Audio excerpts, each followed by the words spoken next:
આજના બીજા મુદ્દાની પાણી એ જીવનની સૌથી પાયાની જરૂરિયાત છે। હવે તમે વિચાર કરો કે જો એક દિવસમાં તમારા ઘરે પાણી જ ન આવે તો શું થાય। અને હવે જરા એ કલ્પના કરો કે જેમના ઘરે 8 દિવસથી પાણી નથી આવી રહ્યું તેમનું શું થાય। અરવલ્લીમાં લોકોનો કંઈક આવો જ આક્રોશ હાલ રસ્તા પર ઉતર્યો છે।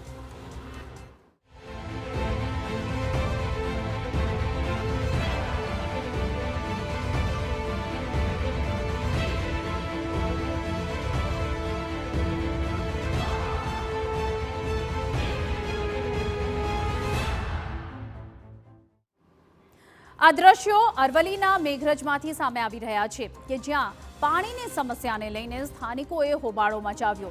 મેઘરજથી પંચાલ રોડ સુધીના રસ્તા પર સ્થાનિકોએ ચક્કાજામ કરી દીધું। આક્ષેપો ઉઠી રહ્યા છે કે અહીંના ઇન્દિરાનગર વિસ્તારમાં છેલ્લા 8 દિવસથી પાણી જ નથી મળી રહ્યું અને એટલે જ લોકોનો રોષ ભભૂકી ઉઠ્યો છે।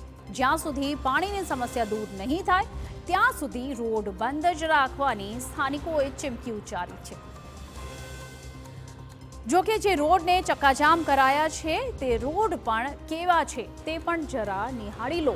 ચોમાસું તો ક્યારનું વિદાય લઈ ચૂક્યું હતું, પરંતુ આ રસ્તાઓનું સમારકામ કરવાની તંત્રએ હજી સુધી તસદી લીધી જ નથી। લોકોનો આક્ષેપ છે કે પાણીની હોય કે રસ્તાની સમસ્યા તંત્ર કોઈ ફરિયાદ સાંભળતું જ નથી અને એટલે જ તેમને આ પગલું ભરવાનો વારો આવ્યો છે।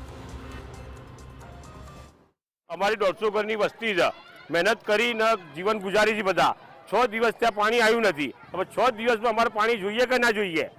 અમારા કોઈ વાત અમારી સાંભળતા નથી। અમારો રોડ એવો છે, તમે સાહેબ આવીને જોવો કે તમે બાઇક લઈને નીકળી શકતા નથી। 15 દિવસથી પાણી નથી।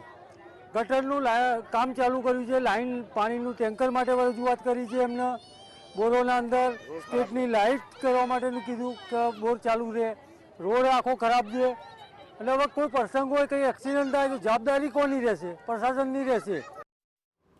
આ વખતે સ્થાનિકો લડી લેવાના મૂડમાં છે। પાણી ન મળે ત્યાં સુધી ચક્કાજામ નહીં ખોલવાની ચીમકી છે, પણ સમગ્ર મામલે તંત્રના પેટનું પાણી ક્યારે હલશે તે જ અહીં ગંભીર અને એક મોટો સવાલ છે।